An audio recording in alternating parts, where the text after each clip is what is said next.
Hey y'all, I'm still reading through some of these comments. I've been in meetings ever since I made this post, so I haven't been able to catch up, but I'm going to give y'all some time to pop in while I read up on a few more of these comments before we dig in. Thanks for joining the live around rearing in the black house, to challenge or not to challenge. So yeah, give me a few minutes while I read up on the comments. If you're curious about what this live is going to be about, you can also go to my last post about the word what and read there. Y'all got me, I got my notepad, my notes, I'm ready. So I'm gonna read a few more responses that I didn't get a chance to read.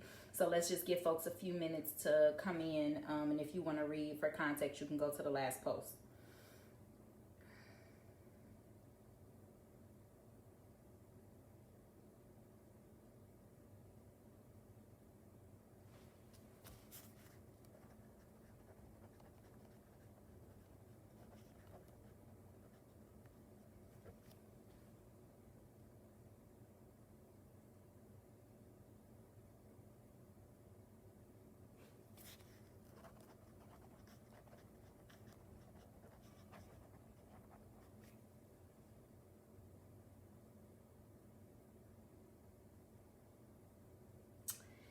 Thank y'all for joining. I'm just getting caught up. I've been in meetings since I made this post, so I haven't been able to read all of the comments. I'm almost done, and I just want to give people time to come in. So if you want context for the conversation, you can go to the last post as well. So give me a few more seconds just to finish reading a few more of these comments.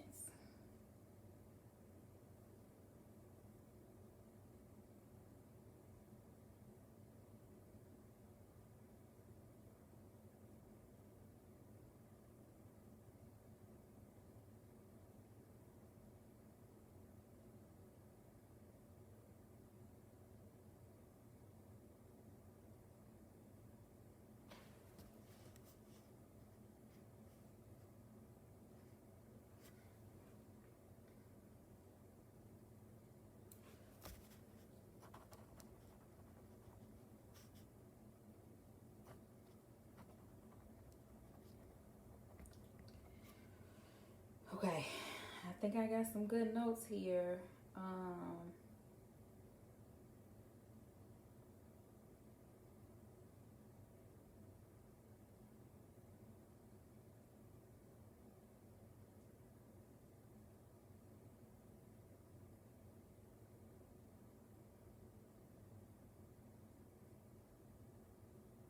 Okay.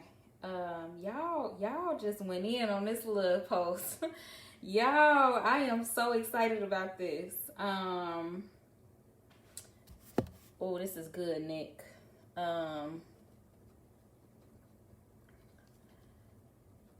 That's good. Okay. So, okay. So,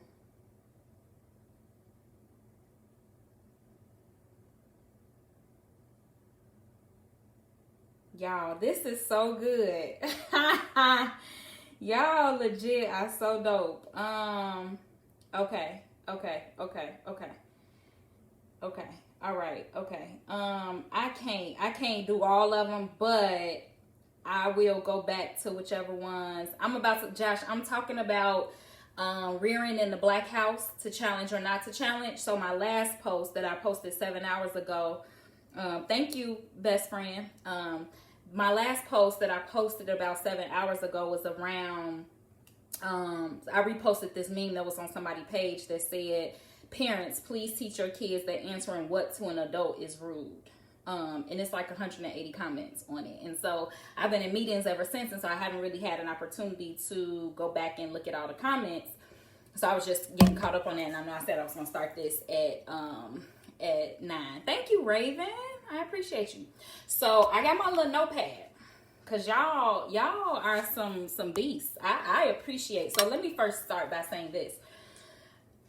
I'm so hungry, y'all. I had a bagel for breakfast, and I've been going ever since. I appreciate my social media community for being able to maturely disagree and be pushed and talk about stuff, right? Like, the truth is, we all have beliefs. Everything that we do and say, and this is just my belief, I'm not saying this is fact, this is Jillian's thoughts. Everything we say and do is a direct correlation to what we believe about ourselves and others.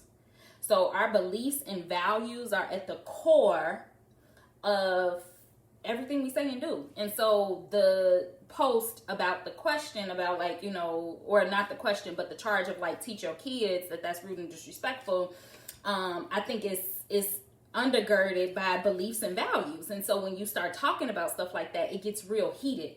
And I already knew. So first of all, y'all know this about me. When I be putting posts up, I don't feel no kind of way about people's responses or how they get all in their feelings. I try to be neutral about my responses, even if I agree or disagree, because that's my growth area, and I'm trying to not project my feelings onto other people. And so I'm really proud of myself, actually, for not going all the way in on some of those posts.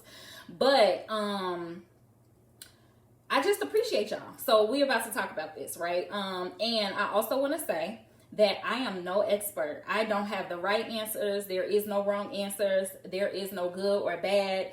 It's just different ways of thinking about this. I will say that I believe that my purpose, and I don't know, I could be making this up, but I feel like God has given me a sense of courage to say things that more people either think about and just don't have the courage to say, or that they just don't even have the vision to even muster up the thought around. And I don't know why. And so again, it's not right or wrong, just different. So the question, or not the question, but the charge was, teach your kids that saying what to an adult is wrong. First of all, the post, although many of you guys in your responses alluded to, it's not just about children, it's about adults too. But if we're keeping it all the way funky, we know that we believe underneath all of that, those responses, we believe that adults have different privileges than children have, right? And of course, people gonna get on here and say, well, I pay the bills and all this and all that. That's all fine and dandy. I respect the parents who got on there and said, I model for my child. Thank you. I wish I had some Oprah money, but I appreciated the parents who got on there and said, I model for my child what I want them to see and do. Some of y'all out here being parents and modeling things that you are specifically telling your kids not to do. I'm not here to judge. I'm just saying that should be a point of reflection for you. Because again, that gets into the do as I say, not as I do, because I'm an adult and you're a child, right? And so I have some thoughts about that. I don't agree with that philosophy of parenting. I'm also not a parent, so take it with a grain of salt. Raise your kids the way you want to raise them. I think people often say, well, this was how I was raised and I turned out okay. And I think that that's legit questionable too. When you say you turned out okay, like, it's based on whose barometer, like, because some of us think we okay and we're not. So just something else for y'all to chew on. Okay, so here are my notes. Look, here's a notepad. Let's see. I don't need in no particular order, just going off some of the comments. So people kept saying post after post after the comments was like, it's just rude and disrespectful. It's just rude and disrespectful. Okay, I heard that. I most people feel that way. I get that. My question is, what makes it rude and disrespectful? And the truth is, I'm still, even in all the 180 something comments, haven't been able to find anybody who could articulate to me why it's rude or disrespectful. Now, other than the fact that, and some people did say, and I appreciated Brittany too, because she said, I'm going to go back and ask my mama and I'm going to come back and report. Because other than the fact that, like, that's how I was raised and my mama told me that that's just not what I do, I can get with that. Because you're like, you know what, I don't have an answer. I just know that that's how I was raised and that's just what we do. So then it speaks to my question of, are we actually, do we care about this, or are we passing on this tradition just to say that we're passing it on, right? If your family told you that that's just the right thing to do, that's just the right thing to do, and you went with that, cool. But to say it's rude or disrespectful when you don't have any real evidence, I'm still struggling with that, right? So here's the thing. Y'all know I'm a little bit unconventional in the way that I think, right? Right. Yes, Tanika, and it's not what the mama said, it's what the grandmama said. And then the grandma gonna say it's because what the great grandmama said. And so then the question is like, at what point do we start to question and interrogate things that are being passed down? And this is a small thing around the word what, but I think this could be applicable to generational curses, just all sorts of things that have happened in the family. We just do tradition because we do tradition without questioning it. And I also think that this is, and this is not just about how we raise our kids. This is about everything, about religion. If I grow up in a family of Christians, 9 times out of 10, I'm probably not going to be open to a different religion because it's just what I know. This is what we do. Christianity is what we do. And so I, again, disagree with that level of parenting. For me, I want my kids to have access to a lot of different information, and I want my children to make informed decisions. I don't believe in adultism. I don't believe that just because I've been on this planet longer than you, that I know more than you. I don't believe that because I pay the bills and you don't have a job, that you don't have an opinion in my house. That's not how I operate. That's just me. Okay. So let me just say, so I still don't know. People saying it's just rude and disrespectful. If that's your personal, if it's your personal preference, like I also could even get with people who saying it just irritates me. That's your own personal preference. If you saying it irritates you because somebody uses the word what, that makes sense to me because it irritates you. That's your own personal thing. But when you say it's rude or disrespectful, I'm still having a hard time understanding. Okay, so some people said it's rude and disrespectful because, get this, y'all. They say some people it's rude and disrespectful because when a kid says it, it sounds like they're saying you're bothering me or you're irritating me. Okay. So then my response to that is, does the kid not get to feel those things? Like maybe I'm your daughter and you are irritating me and getting on my nerves because you calling me from the other room to go get the remote because your lazy self don't want to get up and on the coffee table and get the remote. You are irritating me. You are bothering me because I was doing something that was more important than coming out of my room to get the remote that you could have got up and walked 2 steps to get. My personal opinion, right? Now, that ain't everybody's situation. And somebody said, well, none of the kids ever want to be bothered. I just don't believe that's true. I think that's a deficit way of thinking. I think if you believe that every time you call your kid, they don't want to be bothered, that's something wrong with you, like the way that you're processing them, and you don't believe good things about them. Their kids don't just hate be doing stuff for their parents. Like that's you got to uncover what that's about. Because I just don't believe innately that children hate for their parents to bother them. Now, if you call me late at night or if I'm in the bed and you want me to go heat you up some food, yeah, I'm going to be irritated and bothered. Get up and heat up your own food. My kid won't be a slave to me. I don't believe that because I pay the bills, they're going to do what I say, when I say do it, and how I say do it. And in fact, I also believe that that style of parenting actually sets your kids up for failure because they learn very early how not to set boundaries. Because you the parent, they got to do everything you say do. So then how do they grow up and be able to differentiate between like, okay, my mom, I had to do stuff because I loved her, even though I didn't want to do it. Or my dad, I had to do stuff because I loved him, even though I didn't want to do it. Now I got this man or this woman in my life and I got to do stuff because I love them. And that's just how it's supposed to go. That's not. I don't care how old you are. Kids should be taught very early on to set healthy boundaries. Like, that's just it. Like, what does it look like as a child? When can I say, Dad and Mom, I just need some time to myself where you're not calling me to watch your other kids or to do something that I don't find value in? So I think that, I think we just got to be mindful of that. And I know the comments are coming in, but I got a lot of stuff on this post that we might be here for a little while. So that's that piece, right? Like, do children not get the audacity to say, I don't feel like being bothered? Like, when is that okay? And again, I don't have the answers for this. I just want y'all to really grapple with it a little bit and say, do I give my child the space and permission to be a human being? To say, maybe they didn't have a good day at school and they really just don't want to be bothered. When can they say that?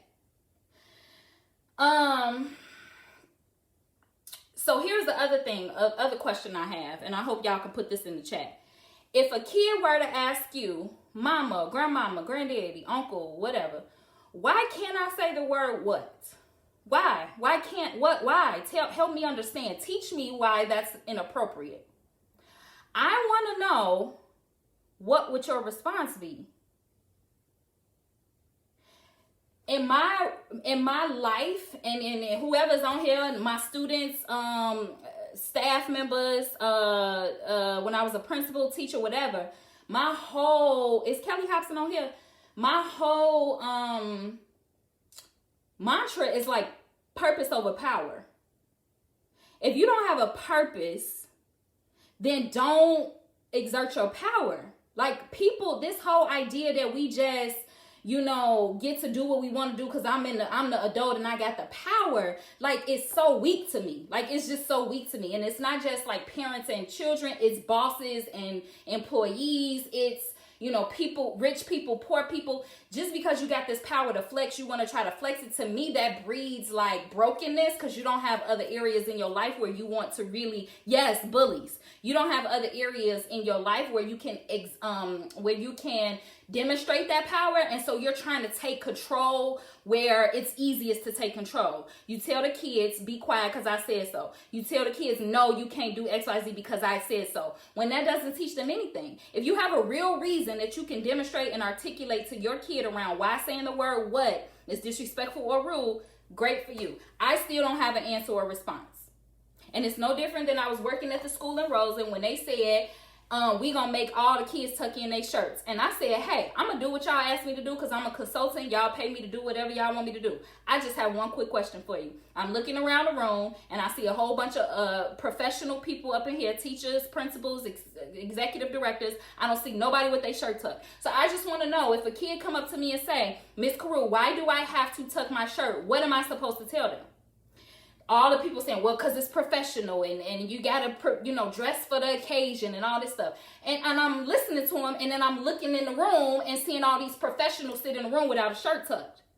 Don't start talking to me about trying to demonstrate my power when there's no purpose behind it, because I can't get behind that, right? So I'm trying to, give you guys different analogies around like this power thing is like, this power is real, right? And I don't know if it's we as a black, I'm not going to even say it's black people. I don't know what it is, but I just know that we don't traditionally have power. And I wonder if, because we don't have it in other spaces, if that's why we want to exude it, particularly when we're raising our kids. I believe it's so damaging, y'all. I believe that it's damaging the way that we raise our children. For by and large, right? Like this, be seen, not be heard, speak when you spoken to, you don't have no opinions, all that stuff. It is so toxic, right? So that's just my thought there. I'm gonna get to the comments in just a second. So what else I got on here? Okay. Let's see, what this say? Okay, so then some people did bring up tone, right? So And I was asking probing questions, and I was just waiting on the ball to drop because I knew I was going to irritate some people by saying, yes, Nick, very old school. And my question is, like, even though it's old school, like, why though? Like, which generation is going to ask the question, like, why do we do this? Like, I don't understand. Like, if I have a rationale and it makes sense, great, I'm all for it. But just because that's how we've always done it, I can't get with that. But some people, as I was pushing it, like asking, like, tell me more. Can you tell me why? Like, people would say, I just feel like it's disrespectful. And I'm like, do you care to share, like, why it's disrespectful? It just is. That's, again, the whole premise of, like, because I said so. Not because I have a real reason, but because I said so. And in that case, it's just like you just exuding power. So, again, I'm not saying that I'm not open to new ideas. What I'm saying is that I've had a lot of time to think about this and this ideology around how we treat people and this overexertion of power. I've had a lot of time to think about it. I am more than willing to be convinced to go the other way. Problem is, in 180 comments, I still ain't got nobody convince me about why it's disrespectful or rude. Yeah, come on, Kim. Dr. Hinton, it's a toxic survival mechanism passed down from slavery that has to be unlearned. And it's also, don't get to talking about Christianity. We ain't ready for that, Kim. We ain't ready for that. But yes, all of that, right? So you have to do the work to understand. And so here's the other thing. I could sense a lot of emotions coming out in a lot of the posts. And to be honest, there was a couple people who like responded or reacted to the post with like the wow face, the wow emoji. Like they couldn't believe I was asking the question. That's how deeply ingrained this stuff is, that people are surprised that I would even ask a question about how we are raising our kids. Like, the fact is, like, people like the audacity. How dare Jillian question why kids shouldn't say what? That's how deeply ingrained our way of thinking and being is, that we can't even imagine a world that's different than what we've already experienced. So I just say that. So yeah, so people brought up tone. So they said tone matters. And so as I was pushing people and asking people, like, is it really the word what? And so they were like, oh, it just feels like I'm being bothered. But I have said the word what before and not been bothered or irritated. So you're taking your past experiences, your assumed constraints, into a situation with your child who don't have nothing to do with how you've been raised and what you used to do and all of that. People saying, well, only time I say what is when I have an attitude. That's you. That don't mean that's me, and that don't mean that that's your kid. And I would ask you to think about and consider that the reason why you say what when you have an attitude is because you've been conditioned to believe that that is a bad thing. And so you automatically associate being mad and angry and having an attitude with using the word what, because that's how you've been taught. Y'all I just hope that some people are at least open to a new idea. And again, I ain't here to change nobody's mind. I just wanted to, it was too much for me to respond to 180 comments. I can't respond to all of them. But I just know, and I don't know where I got this from. Talk to God about it. I just know that I'm not crazy, y'all. Like, at least we should be able to consider that what we've done in the past didn't work. What I got on here? Okay, the other thing is, why do we keep assuming that when people say what, that they don't want to be bothered? Like, what about it? What about your past experiences make you just jump to the conclusion that people don't want to be bothered with you? Somebody said something like, if I'm at work and I ask my boss a question and they say what, I'm going to just say, forget it, never mind. Not me. I don't care how you respond. I'm going to make sure that I get what I need from you. I don't care what y'all, because it really ain't about me. Even if they are bothered, even if that's the truth, even though we assuming, even if that's the truth, that ain't got nothing to do with me. If you my boss and I need something from you, I don't care how you respond, I'm going to ask my question and you're going to answer it. And that's just what it is. So this idea that I'm supposed to be broken or feel some kind of way. Maybe this connection is coming to me now. Maybe I'm triggered, and I'm gonna get to these word manners and all this stuff too that y'all was using that was triggering me too. But maybe I'm triggered because I don't believe in giving people that much power. Maybe that's what it is. Because I'm just like, the fact that y'all could keep saying like a 6-year-old is being disrespectful. The 6-year-old don't know nothing about no disrespect. The 6-year-old is being disrespectful by saying what? Like, the fact that you would even make that connection, and then like, it's like you putting that on them. You saying that they disrespectful based on your past. It ain't got nothing to do with them. So I don't know, y'all. I just feel like, I don't know, y'all. I just feel like it's still hard for me to grapple with. And I think that, we really need to put up a mirror and ask ourselves why we feel disrespected based on the way that somebody responds. And I know that this is not a normal way of thinking, but I did a live on this a while ago about like, I did a live on this saying like how back in the day, if a nigga would call, if a guy, I shouldn't have said that. If a guy would call me a bitch, I would be upset, ready to fight. Like, actually, I have been in college parties where guys would like say something inappropriate and I would muff them and do all kind of stuff. No, ain't no telling what could have happened to me, right? But I felt really disrespected back in the day by men who would say things that were inappropriate. I could be called a bitch today and I not think twice about it. Like, I just don't believe in giving people that kind of power. And those are adults who know exactly what they're doing and what they're trying to do, right? But then we're talking about kids who may not even understand the implications of what they're saying. So like, that's just something to grapple with. So I'm just naming for y'all that I know that that's unconventional. And most people would say that I was being disrespected if I let a man call me a bitch, but I just really don't care. And I don't feel disrespected. I'm not giving him that kind of power. So here's the other thing. Somebody said, everybody kept saying, instead of saying what, you should be saying yes. So this is about to touch on the manners situation. So instead of saying what, I should say yes. Like, yes, ma'am, yes, sir, yes. Where do we get that from? Josh, because that's not appropriate. And you know that's why I got fired from my last job, because I said nigga in front of y'all and y'all went and told HR on me. That's why. Don't do that on this live, because you know I am too transparent for that. Listen,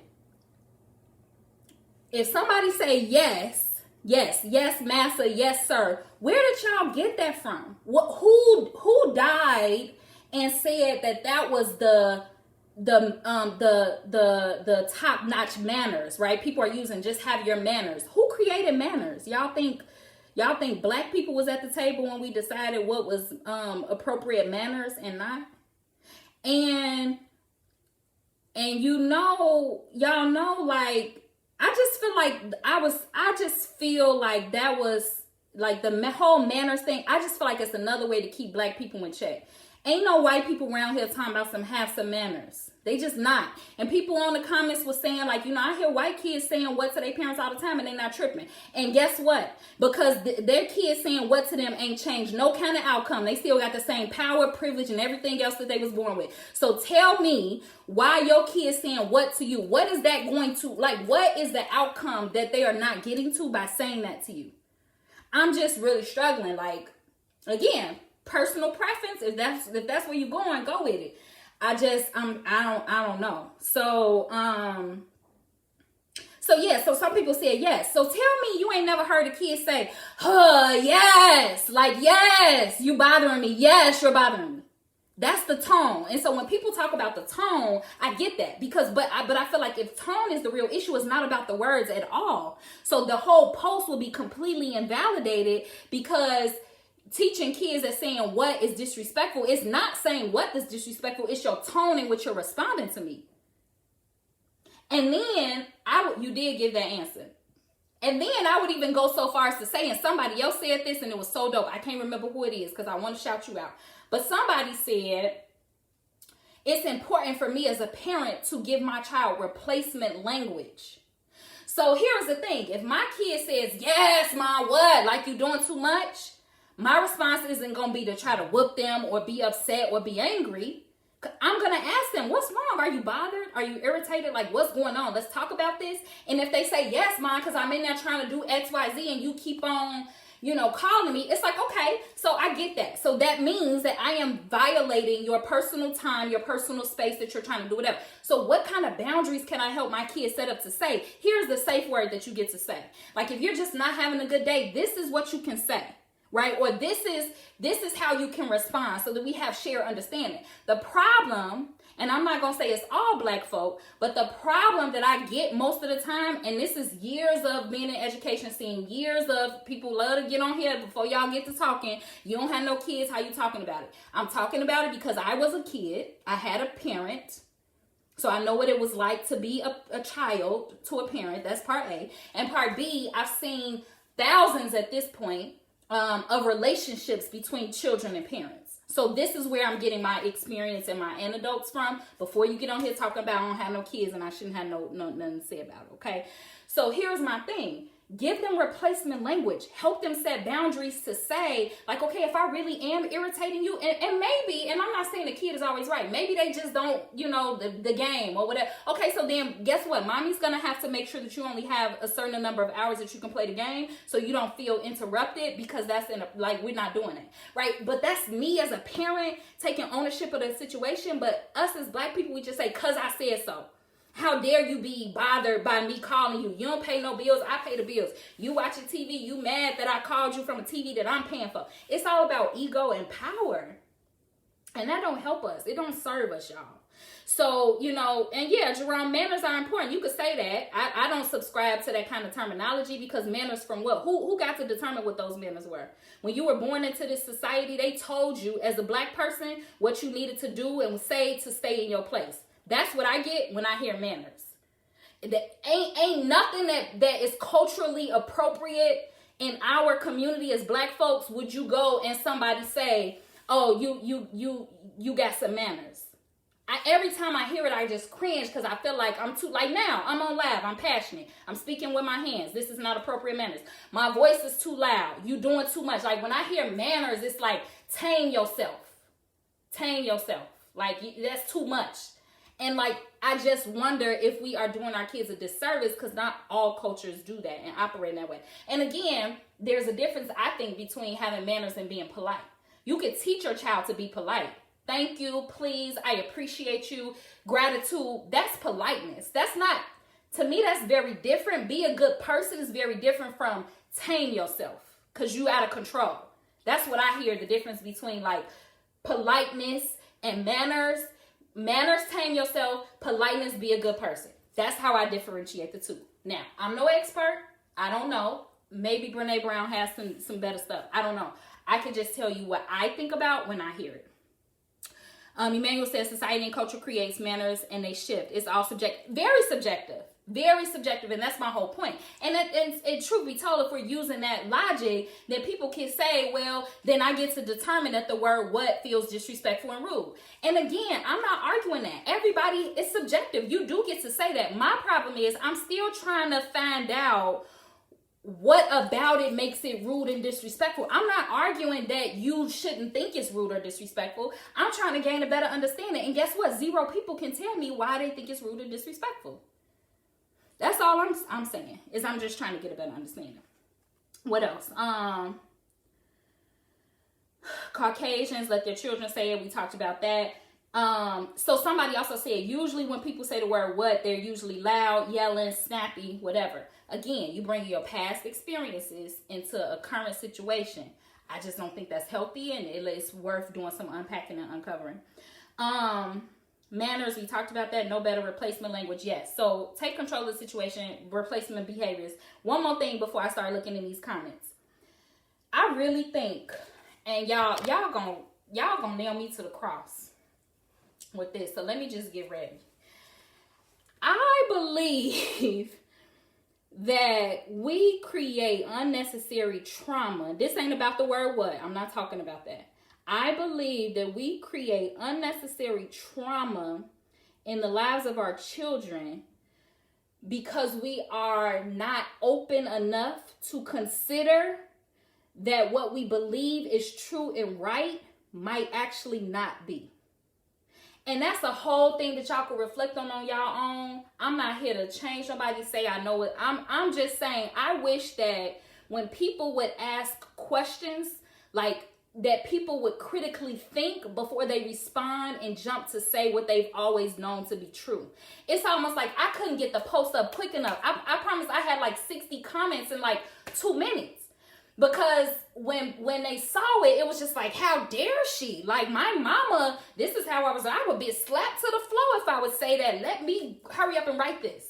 I want to know legit, like I wish I had a poll. I legit want to know how many people actually like looked at it and like sat with it for a moment and actually thought about it. Like, do I really care about that? And if you did that, great. But if you didn't, I just want to encourage you to be in a learner stance. Look at me. This is my job coming out. To be more in a learner stance, like around like, hey, somebody just asked me a question. And before I jump to defend what I have always thought to be true about it, let me actually just think about it for a moment. Do I really care if my kids say what? Or am I just feeling disrespected because for so many years I was traumatized by saying it and getting popped in my lip that my mama made me not want to do it? I don't know, y'all. I'm just saying that I think the way that we raise our children, and I've been saying this for years, like the whooping, that don't work. And y'all keep saying, well, my mama whooped me and I turned out great. Baby, you didn't. You need some help. You know, we have to really, really think about the traditions. Like, traditions ain't always good. And which ones do we want to keep? And which ones do we have a rationale for? And which ones do we need to throw away and break generational curses because the traditions just don't work? They're not for us. So I don't believe in spanking kids, which is why I don't have kids. Because most men that I date, they always like, nah, my kid, I'm getting in the ass. Well, it won't be my kid because you're not putting your hands on mine. That's me. I believe in children having a voice. I believe in children being able to express themselves, even to adults and parents. Like, maybe because I was that kid who I could say what I needed to say to my mama. I could say what I needed to say to my teachers. Like, and I'm not saying like curse them out, but like I should be able to say to a teacher, your class is boring. And you not say I'm being rude and disrespectful. That is feedback. That's helpful feedback. That is not being disrespectful. Like, and so until we fix this idea around adultism, that adults know everything, just because you've been on this planet 35 years, you think you know more than an 8-year-old. These 8-year-olds will run laps around some of y'all if y'all sit down and just really recognize the brilliance that they have. Like, we got to stop stifling our kids. And that's the problem. That's why we can't progress, because we, not only are we being oppressed by other folks, we oppressing ourselves and our babies. They can't even look at nothing in the grocery store and y'all trying to whoop them. They can't go in the bank and pick up a brochure. Don't touch nothing. Like, what? From my own people? And I got to go in the community and be oppressed too? So I just feel like I really want more than anything else for us as a community to really interrogate our rearing and raising practices. That's it. And it's not a place of judgment, y'all. I'm not saying that. And the truth is, I know a lot of parents who would sit in my office when I was a principal and cry to me and say, Miss Crew, I have done everything that I know how to do. I have taken them to police stations. I've let them go to Cook County Jail. I have beat the brakes off of them. I have taken the PlayStation. I have done this, and this, and it's still not working. So I'm not here to say that I have all the answers. But what I can tell you is that you keep whooping your kids. And one day they gonna go get the belt and say, okay, do it, get it over with. And guess what they gonna do as soon as they finish? The same thing that they've been doing, because they ain't learned nothing. You ain't taught them nothing.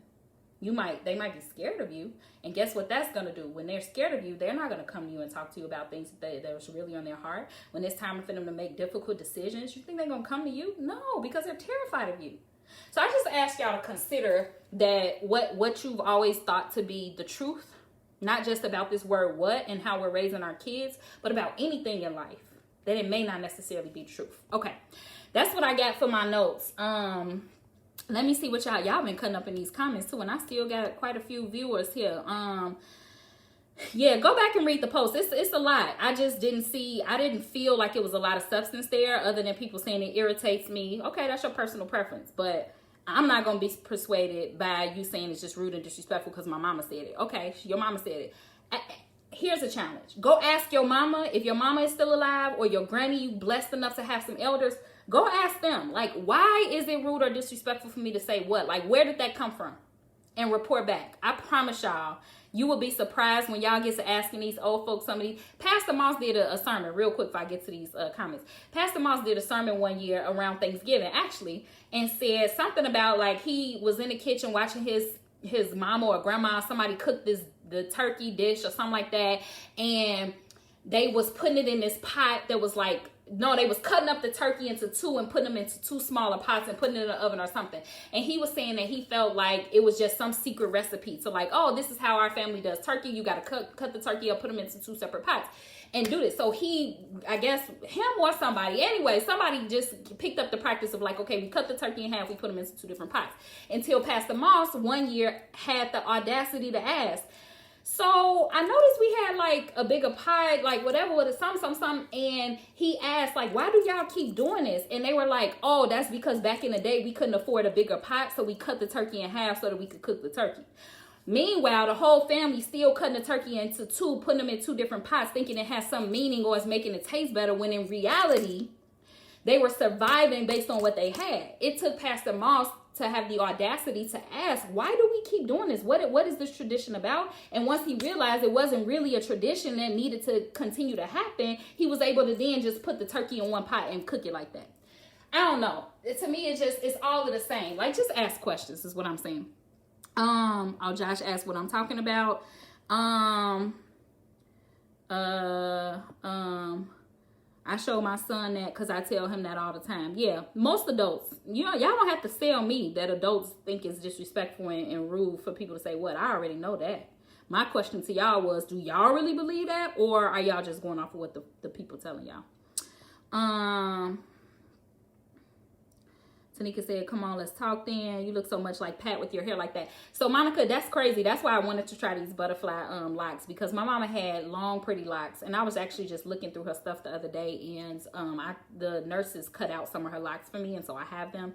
And this was my way of, that's why I got them done on her birthday. My way of paying honor and homage to my mama. The tone. Yes. So Melina, yes, the tone. To me, that is really what the real issue is. It's the tone in which people are speaking to you. It don't have nothing to do with the words itself. Like, it just doesn't. I don't believe. And I think that people, again, without critically thinking, just like, no, it's the word, but it's not the word. I don't believe. Now, people can have their own. I don't think it's the word, except if it's been ingrained in your head that it's the word. That's what their grandparents said. Yep, that's it. Raymond said, I can give you an example of my nephew. He's 4 years old, and whenever his mom calls him, he says, what? What do you want from me? Initially, it's funny, but after a while, it's going to have to be an attitude adjustment for him at some point. I think it is an automatic disrespect depending on how it's used, and most of the time, it's used in a negative light. So again, this baby at 4, and this is going back to what I was saying about young people. At 4, this baby has gotten so irritated with his mama that he's saying, what do you want from me? Like, to me, that's a crowd for help. Like, I'm 4. What do you want? Why do you keep calling me? You're the adult. Stop calling me. That's what I would be saying as a kid. So, I don't know, y'all. I just think that I think we should have conversations and questions, and I wouldn't be mad if my 4-year-old said that. I would ask a question and say, well, talk to me about how mommy makes you feel when she calls you. Like, do you think that there's a better time for mommy to call you? Do you think that, there are times that you wish mommy wouldn't call you? Like, have the conversation, give them replacement language, but there is something for sure underneath that if they keep getting irritated with you. Stop calling them babies from the other room to ask them to get the remote for you. Stop doing that. That's I would be tired of y'all too. It's not what you say, it's how you say it. Absolutely, Shine. And that's what I'm saying. It's the tone. I could say yes, I could say what, I could say no, I could say all these words. It depends on the tone. And even then I would ask questions like what is that tone about? What else y'all said? What's up, fat boy?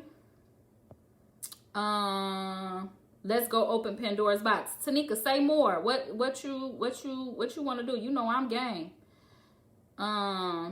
Good point. I have been there. I have been a child before, and I understand kids can be irritated. Yeah, kids can be irritated, but we don't think they can because they don't have no job. They don't pay no bills, so they don't get to be human because they don't have no job. That's what I be hearing parents say. You don't get no opinion. You got some money, but you don't have no opinion around here. Crazy to me, but what do I know? I don't have no kids. Maybe they simply want to know what you want. Absolutely. So somebody said when you say what, that mean why is you calling me? Is that not the question? If you call me, aren't I going to be curious about why you're calling me? So somebody said when my kids say what, that means they asking like, why you calling my name? If that's not the question to ask, I don't know what is. So yeah, they just want to know what you want so that they can do it. And to me, if they say what, whatever, if they come and do what they ask you to do, you ask them to do, what's the problem? I'm just wondering. Josh said it's rude because the majority of us feel it's rude. Rudeness, like many other things, is subjective. What is a word like nigga or bitch? We give it the weight or the value. Communication isn't an exact science. It absolutely isn't. And that's what I'm saying. And perhaps, let me apologize if I ever made anybody feel like I'm saying that they were wrong for feeling like it's rude or disrespectful. That was never my stance. My original question was, do we really care about this? Or are we just passing on traditions without question? That was my original question. I don't know that many people actually answered that question. They got on there defending the post as opposed to saying like, no, this is something I actually do care about. I don't think most people thought about it. Again, you get to decide what's rude. You get to decide what's disrespectful. There are tons of women out here who would feel disrespectful if they got called a bitch. Tons. I'm not one of them. I get to choose who I give my power to in that way. That's just me. So it's not right or wrong. I was just really trying to understand. And even still now, unless I ain't got to the comments yet, I have not found anybody who can tell me what makes it rude or disrespectful outside of the tone, which I agree. It's the tone. It's not the word. It's the tone for me. But people said no matter who say it, no matter how they say it, the word what is a no-go. And to me, I'm just like, I don't know if you're being critical, if you're thinking critically about it. But, you know, that's just my personal opinion. Not right or wrong. Learn behavior. Hey, son. It's definitely okay for a child to say they are tired. Yes. When do they get to say that? Melina said she wished her MF would. Good luck to your babies. No real reason. Yep, there's no real reason. Ooh, wait. These new iPads, why did this thing turn around? I double tapped the iPad, and it turned the thing. I'm so lame, y'all. No real reason. Yeah, most of the time it's no real reason. Remember that, purpose over power. If you have a purpose for it, keep doing it. If you don't, consider that you might just be exuding your power. Parents definitely need to be more empathetic in the dominant position. Absolutely. I think that's important. And mentally, for kids, like, to process their feelings and their emotions, like, this is how kids get broken. Absolutely. And so then we want to get mad at the system because we don't have mental health institutions, which I'm mad at them about that too. But we also don't need to compound the trauma either. We don't have to create and build more on top of what already exists because we too stubborn in our ways to actually consider a different way of parenting. Responding to term what when being called upon seems like you're bothering someone. Yeah, but that's based on your past experience. That's not everybody's experience, Chop. Like, people say what to me and I don't get offended. It depends on how they say it. Like, if they say what, like, dang, you are, like, then that's like, okay. And I don't even get offended then. I just be like, okay, so clearly you're irritated. I'll ask you later when you're in a better position, or I'll, something, but I don't take it personally. I just feel like they don't want to be bothered right now. And that's their right to not want to be bothered. It feels like the people who are defending this, it feels like they don't want to be bothered. You're suggesting that you get to determine when the other person wants to be bothered with you or not. You don't get to determine that, kid or not. That's my opinion. Now, I know some of y'all gonna say I do get to determine because I birthed them and all that. Again, that's power.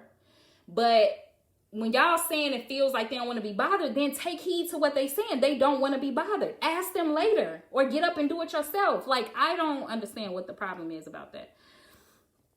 Most of the time, the dominant position is unaware of what's going on. I agree, Sean, but I think it's because people aren't being reflective. You don't know what's going on because you don't stop and think.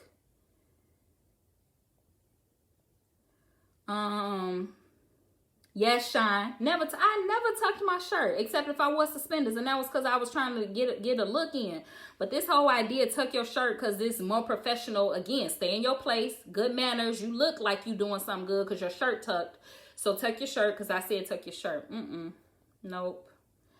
I hate that too. It doesn't matter if their shirts are tucked in or not. They're in school and ready to learn. Who cares? Girl, because we focused on the wrong stuff. If we spent half as much time tucking in shirts as we did making sure our kids could read when they graduated out of the 12th grade, we would be in a much better place. We got kids with tucked shirts who can't read. So there's that. We'll talk to students about it and how that makes sense. I don't know what that was, Sean. I'm late on that. Sorry. It's not about being professional. It's about control and conformity. Absolutely. Control, command. You do as I say. Control, command, and assimilate. Assimilate into what we determine. The dominant culture determines is professional, good manners. None of us was at the table. I know I wasn't at the table when whoever came up with this professional standard dress, because Mike's would have been on the list.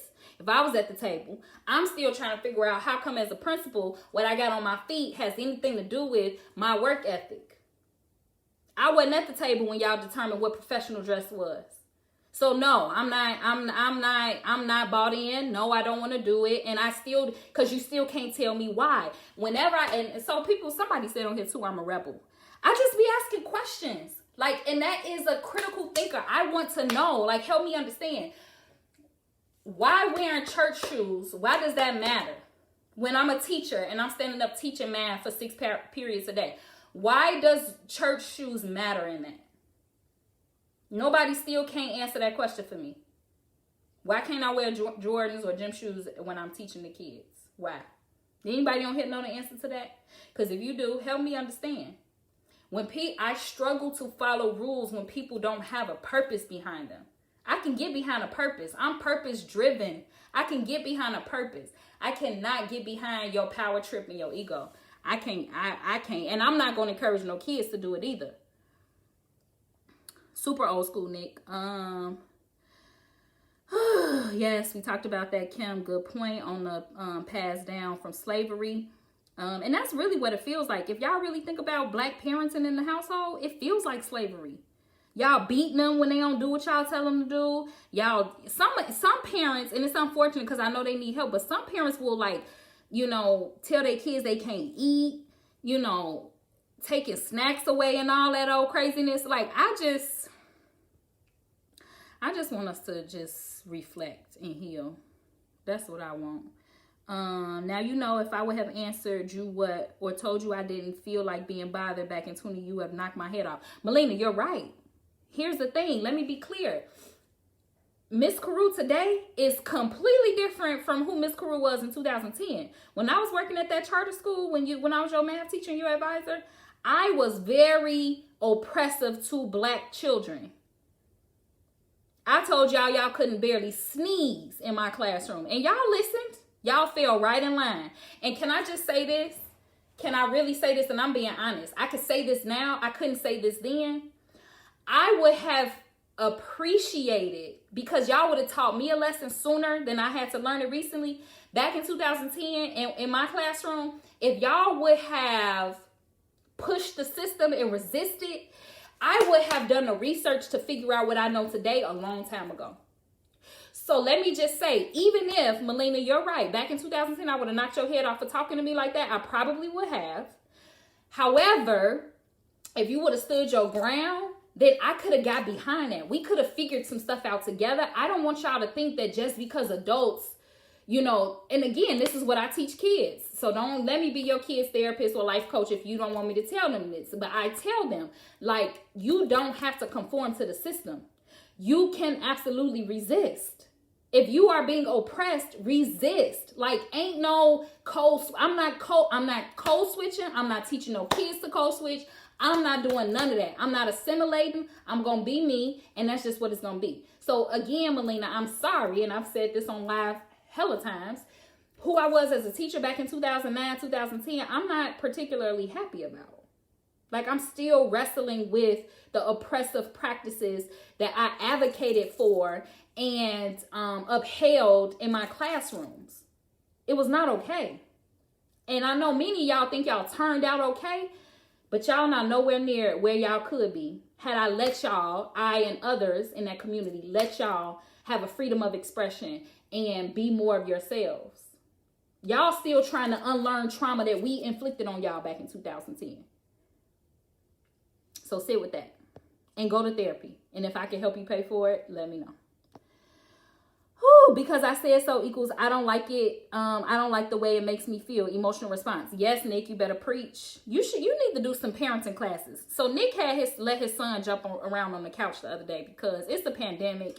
And I told Nick, if the baby break the couch, I will split the invoice with you. It's a damn pandemic. Let the baby have fun. We have got to have some grace and empathy for people, and kids included. We just so got our panties in a bunch that we just can't let the kids have no fun. You don't get no opinion. You can't have no fun. I don't know. Emmanuel said there's a cultural and negative connotation associated with people texting me, associated with the term what? I think this falls under the realm of cultural norms. If you want an explanation to give them, it's similar to when in wrong situation. The purpose I would explain is that sometimes when you go into a space, you won't understand or have the answer as to why people do things. Understanding isn't always the point relative to simply respecting the boundary that was culturally created. So you had me almost, Emmanuel, until you got to that part. Respecting the boundary that was culturally created. By who? And why do we have to keep respecting the boundaries that were culturally created when none of those, we didn't culturally create none of them? Why do we keep having to assimilate to what they want us to do? That's what I don't understand. It's like everybody's like, oh, let's just do what we're supposed to be doing. Well, then why we can't make them do what we supposed to do? Why we can't make them do what we want to do? Why we got to be the ones doing what they want to do? Like, that's what I don't understand. Like, I hear your point around, you know, society has norms. There are norms, right? There are norms. However, who created the norms? And why do I have to follow them if I don't agree with them? Though that's the kind of critical thinking I feel like we should be having. Like, I don't think we have to just fit into it because that's what was given to us. I don't believe that. So understanding isn't always a point relative to simply respecting a boundary that was culturally created. In other words, a person's ignorance as to why people act or say certain things does not provide leeway to do something that someone else feels is disrespectful. End of the day, if it's not hurting you to just respect their line, why not just go with it? Again, when in Rome. You can. But to me, this sounds like fall in line. You don't get to make decisions. Fall in line. You don't get to be a free thinker. Fall in line and do whatever the people say do. That's what it feels like to me. I'm not saying it's right or wrong. I'm just telling you what I feel. It's not the word. You could say excuse me with an attitude too. Shine, Sorsby, get off this live. You over here preaching. They ain't trying to hear us though. No, I ain't crazy. Thank you, Shine. I appreciate you. I don't feel like it's disrespectful, but they are asking questions. Yeah, I don't know, Tatiana, but yeah, I don't think there's nothing wrong with asking questions, but adults definitely be feeling like kids be disrespectful when they ask questions, even if it's in the most polite way. Like, but mommy, why can't I have this? Or, mommy, why can't I say the word, I don't know, liar? Since we so hung up on that too. Liar is like cursing. Who made that up? Who said lying is not a curse word? I don't care how many times in your mind you feel like it is. It's just not. So, listen, y'all. It's difficult for traumatized people to have a conversation about their trauma, though. You ain't lying about that. That's why I'm saying. That's why I'm such a huge advocate for mental health services. Because most of the time, Sean, we don't know what we don't know. So the fact that all these people are emotionally responding to a simple question that I asked lets me know that they don't even know that there's a possibility that exists, that what they believe is not actually true.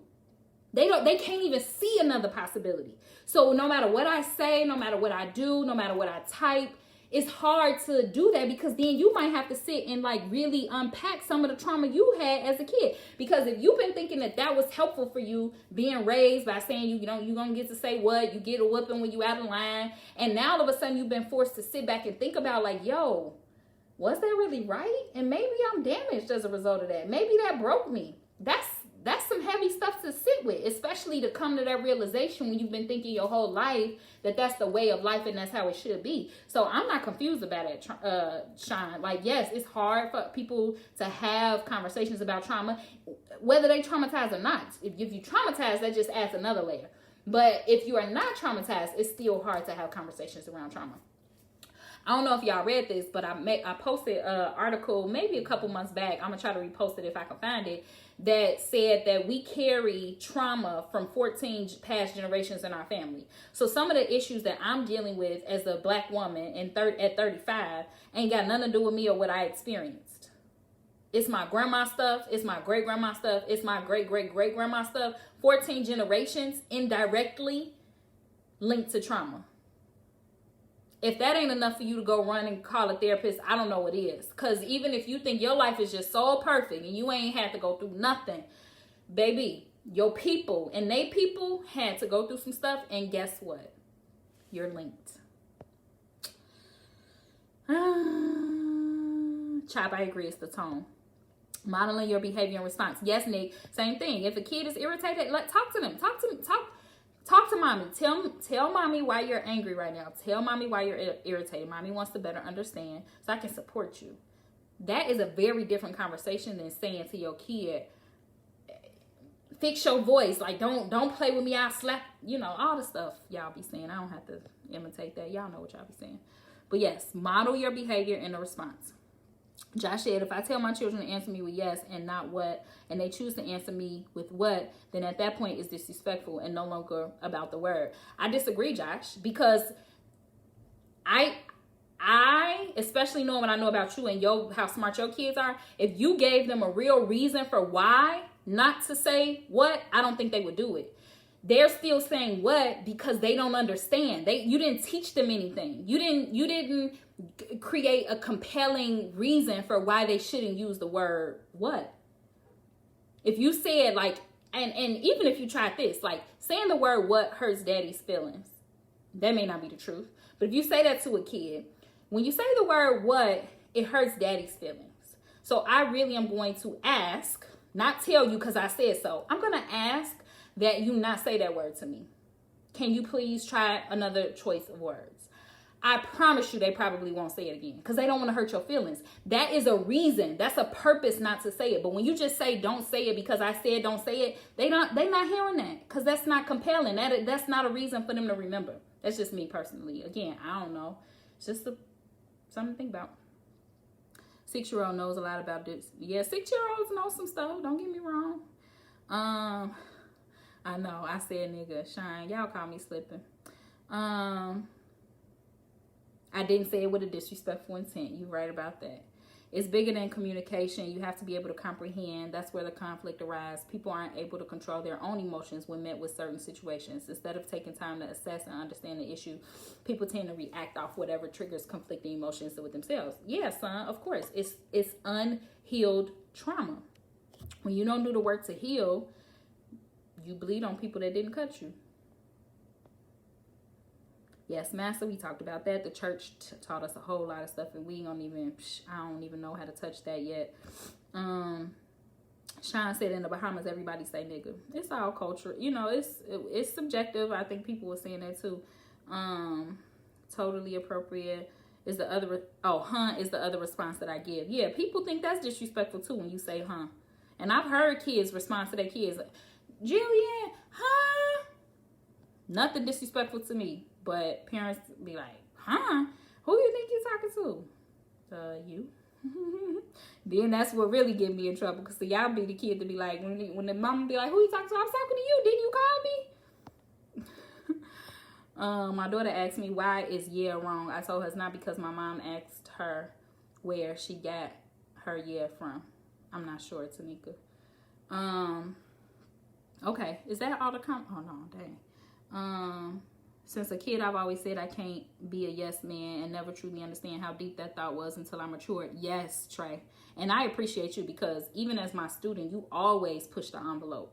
Like always. And I admired that about you. I may not have communicated that well. Like I might have shown like this kid is getting on my nerves.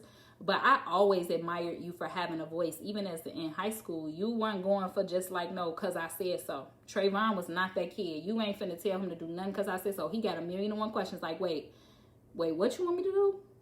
Well, I don't think that makes much sense. Like, you sure?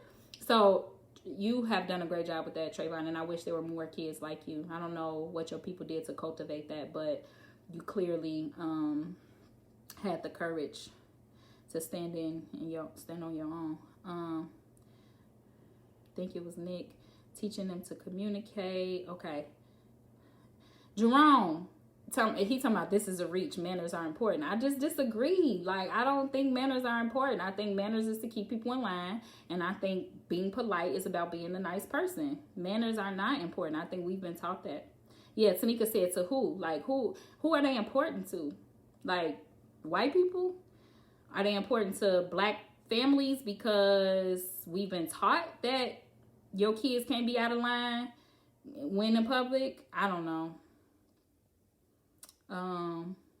We do care about how others see us. And I think that's a huge thing, which is why when we go out in public and we tell our kids don't touch nothing, don't ask for nothing, it's because they don't want. And I think that goes back to what Ken was saying too about slavery. Like, you did not want to be seen. You wanted to stay out of the eye because if you are seen, then that makes you susceptible, whatever the word is, susceptible to whatever they wanted you to do in that moment. So stay out the way, basically. So when we get in here, don't touch them, don't ask for nothing, just be calm, stay in your lane, fall in line. That's what that sounds like to me. So I agree. Emphasize comprehension when you mention communication. Yeah. Comprehension is a part of communication. Actively listening and comprehending. Jerome, you already know I'm a rebel. Society and culture create manners. They shift. We talked about that. Okay, I think I'm caught up. Speaking on comprehension, I always ask my nieces and nephews to repeat back. I do that all the time. And I do that especially when people are emotional. Even when I was a principal, I would do that to people when we have tough conversations. I would be like, well, repeat back to me what I said, or tell me what did you hear me saying? And more times than not, people will say something that I did not say. Like literally seconds ago, you just said XYZ. I'm like, I did not say that. This is what I said. Oh yeah, you did say that. But what you heard was something else.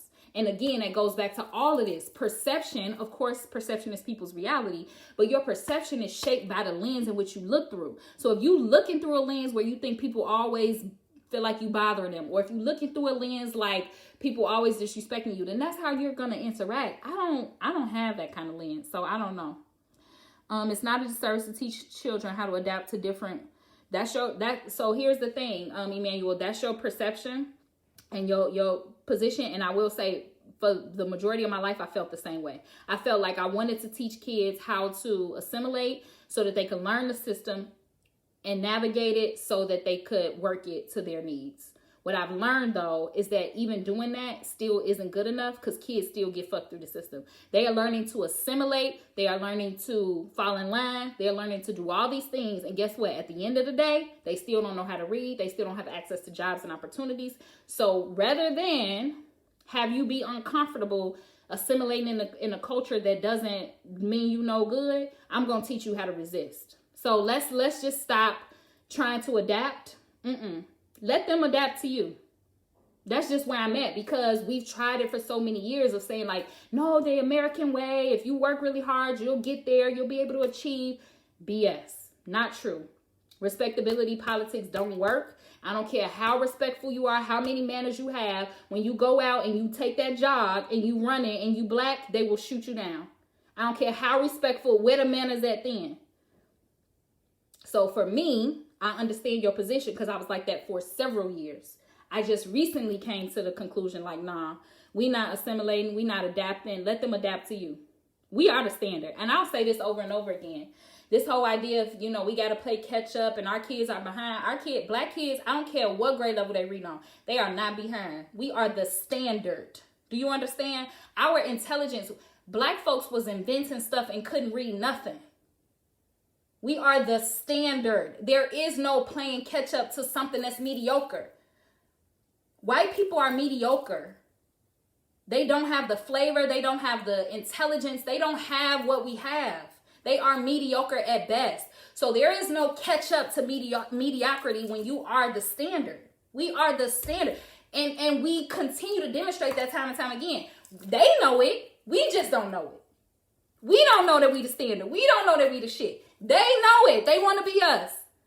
So this whole idea of like trying to fit in for them, nope, I'm not teaching kids to do it, and I'm not doing it no more. And I used to do it too, but I'm not doing it no more. Well-behaved kid compliment. Yes, super whack. And they think they paying you a high compliment when they see, oh, your kid is so well-behaved. Basically what they saying is that I'm expecting them to be an animal right now, and they're not. So kudos to you. Get out of here. Get out of here. I like polite and manners. I kind of interactive to me. Okay, maybe they are, and maybe they are complimentary. I don't know, but I don't subscribe to manners. I don't like the terminology. It's just something for me personally. I'm not staying in line. Not all cultures are getting killed by the police. And if having manners will save my son, Melina, baby, we gotta talk. Manners are not gonna save your son. They just not. There are several incidents in publicly and privately that will dispel that myth. There's no amount of manners that will take up for your baby being a black boy. Nothing. No manners does that to a racist. They don't see manners. They see black skin. So this idea that like teaching them to say yes, sir, and no, sir is going to save their life is not true. It's just not. So I don't know. I'm not telling you how to raise your son. I don't believe that. We could disagree on that. Gotta always check for understanding. Okay, because it's subjective, then it becomes a question of respect. Thus, the opposite person creates a subjective line of respect. Emmanuel, you losing me, baby. What you saying? You too intellectual for me. It's then on you to either cross it or not. I don't know. You saying something too deep. My mind can't go there. I'm hungry. A lot of people told you why they thought it was rude. They didn't tell me why they thought it was rude, Jerome. They just kept saying it's rude. Either way you look at it, it's rude. I still don't. I'm going to go back and look at the comments. They did not say why they thought it was rude. They said that it feels like they're saying, I don't want to be bothered.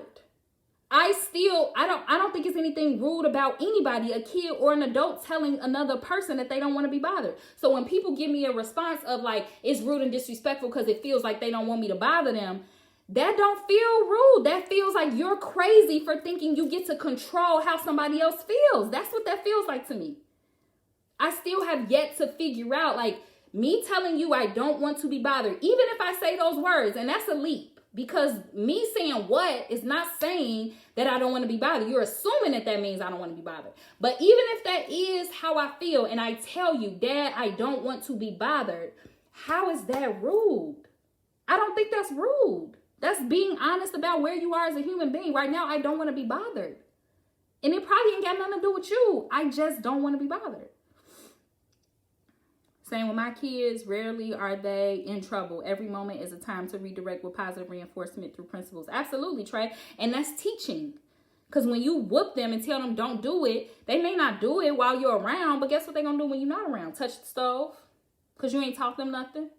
You got to teach. We create fear and trauma in our children. Absolutely. It's a good question. It's good to question things. It absolutely is. I don't think we do it enough. We create fear and trauma in our children. Yes, Ashley.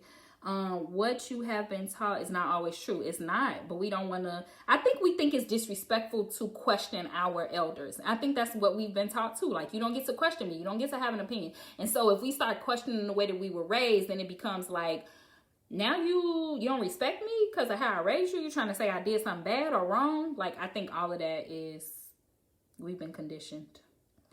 I actually did not sit with that question for a while before answering, to be honest. Thank you, Raven. That's a good reflection point. And maybe even after sitting with it, and maybe even after this live, many of y'all still feel the same way that y'all feel. That is okay. My point is, do you actually take the moment to pause and reflect to see if there's a possibility that you might feel another way?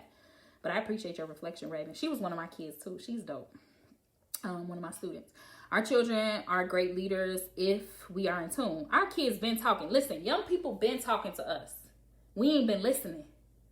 I consistently say behavior is a form of communication. If kids are acting up, they trying to tell you something.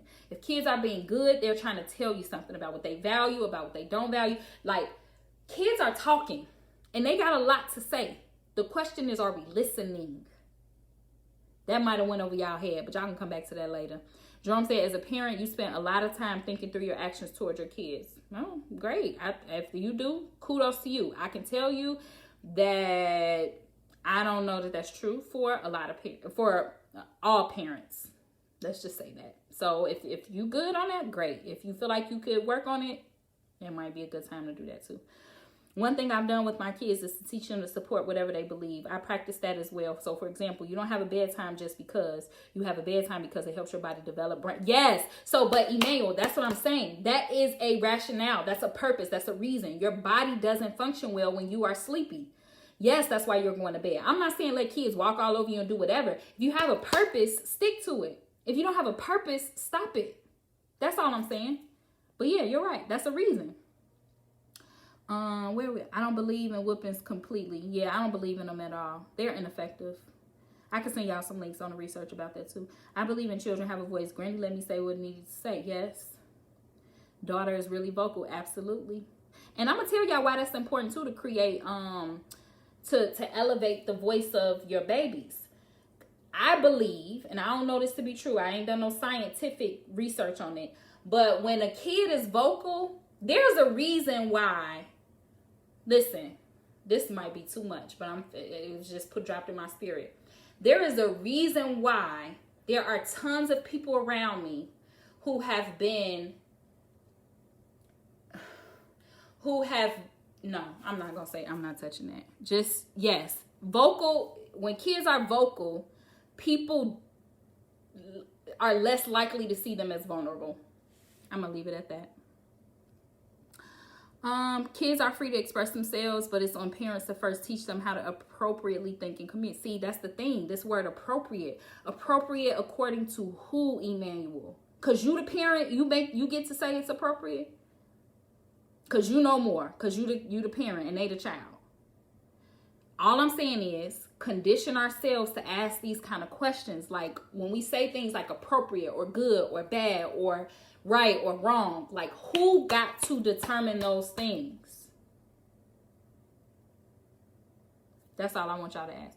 Children are great teachers. That's what the word of God said. The word of God said, and the children shall lead them. We won't even give kids the time of day to color what they want to color, let alone lead something. Denial is ingrained into our DNA. Generations of trauma have gone on denying the conditions, sweeping stuff under the rug, aka we were subjected to, and now we have adapted that trauma. So, yep, pray about it and sweep it under the rug. That's what we good for. And we stifle them, trying to get them in the fit in the box. Yep. Ain't no boxes around here. I promise y'all, my kids gonna be some running rebels. Ain't no boxes, ain't no... and I don't know how it's gonna turn out. I'm not saying they're gonna be the best, but I'm gonna be raising somebody that could look almost Jesus Christ in the face and say, God, I know you dope, but what exactly you want me to do? Like, that's gonna be my kid. I agree, traditions are not always good. We have to rethink our approach to discipline and so much more. We have to do better, to be better than our parents were. But kids will be rude AF, just like adults. So we have to tell them what is not good manners. Again, this whole good versus bad. Manners, I don't agree with. And rude is subjective. I don't know. I'm not mad at you, Shatoya. You're doing a great job with your baby. But I would just encourage you to really reconsider, like, what those standards of good is and who created them for you. My dad never put his hands on me. He did not want me to feel like if a man put his hands on me, he loves you. Yep, he will let my mom figure it out with me, and my mom did the same, vice versa. Absolutely. And that's what I'm saying. The stuff that we teaching our kids, they're listening. They're paying attention. And so when you beat them, oh, my mom loved me and she beat me, so yeah, my boo could beat me because they love me. Like, all of that stuff. Like, and again, me telling you come from the other room to grab this remote and bring it to me is saying that I get to rule over your body. No kid wants to leave out their room, out their bed to come get the remote for you. That is, you're forcing them to do something they don't want to do. So guess what? People who love me force me to do things that I don't want to do. And that's how I show them I love them, by doing what they want me to do. All of that, there's a message in everything. Jada Kiss said that. He said even a bullet at the end. But I'm going to leave it at, there's a message in everything. Everything you say and do, kids are watching. Y'all put a lot of comments in here. What time is it? I'm so hungry, y'all. Parents don't want to hear that part. They don't want to hear a lot. Parents didn't communicate with us that well. Nope. But they didn't know better, right? When you don't know better, you can't do better. But now that we know better, I just feel like I don't know if we're not trying to know better, but we just got to be better. Communication is the key. Yep. Rearing and raising practices can be rooted in fear of how society receives them and their responses. Yep. Nick, yep. Kim said, when are we going to talk about the role of church play? Oh, Kim, I ain't ready. That's a whole nother one. Maybe you could do a live with me and we could unpack that. That's sounds like another topic, because some folks try to be kids' friends more than parent. And y'all gonna get me, y'all don't want me to get off this live. It's 10:20. What do you mean by be a kid's friend? Because I want my kid to be able to come to me and tell me when they thinking about having sex, when they have their first kiss, I want my kid to be able to have those kind of conversations with me. So when people say they want to be their friends, I just be wondering like exactly what that means. Like, it feels like people saying they get them too much freedom. And I don't know if freedom necessarily is synonymous with being a bad thing. I don't know. Well, I'm interested to hear more about that, Emmanuel, what you think about more being a kid's friend. That's another phrase that I hear old people say a lot. Well, our mamas and, grandmamas, that you trying to be the kid friend and all. I think that's another old ideology. I don't know. So scared they get all the guidance from other children. Yep. They be scared of the parents. So instead of being able to have that kind of a friendship, if that's what you want to call it, I don't call it that, with the parent to be able to go and say, Mom, this is what I'm thinking about. They go ask other people who are not informed. And then guess what? They make poor choices. I want my kid to come talk to me about everything. At the end of the day, I want to be able to tell you what I unequivocally believe is the right thing. And then I need to trust that you're going to go out there and figure it out. But if I don't have an end, if I've created fear where you don't want to talk to me about nothing, I could kiss all of that goodnight. You're not going to talk to me about nothing. So you're going to learn everything from the streets or YouTube. Your response can be life or death. Absolutely. Jasmine Pryor said, preach. Hey, Jasmine. I don't know what that was about, but thank you. To a white man or the wrong person with something to prove. Dang, I wish I knew what that was. Nick. Whew. Y'all preaching. This was good, y'all. Lack of communication. It's also a thing. Spatchcock. I don't know what that is, Jerome. I got to look that up. Nick said, I believe people see parents who have great relationships where power and control are visible to them, that the relationship isn't parental. Wait, hold on.